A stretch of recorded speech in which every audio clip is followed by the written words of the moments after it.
بسم اللہ الرحمن الرحیم۔ السلام علیکم ورحمۃ اللہ وبرکاتہ۔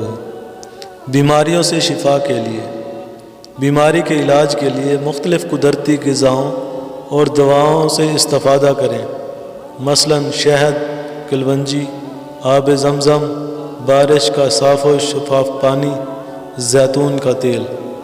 سورہ فاتحہ پڑھیں۔ انی مسنی الضر وانت ارحم الراحمین۔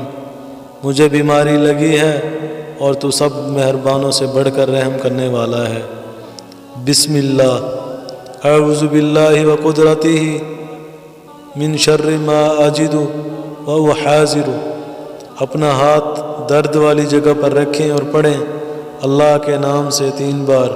میں اللہ تعالیٰ اور اس کی قدرت کی پناہ چاہتا ہوں، اس چیز کے شر سے جس کو میں پاتا ہوں اور جس سے میں ڈرتا ہوں۔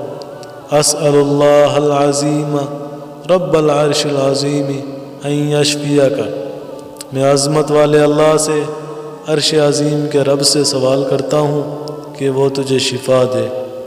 اپنے لیے دعا کرتے ہوئے ان یشفیک کے بجائے ان یشفینی پڑھیں۔ سلام۔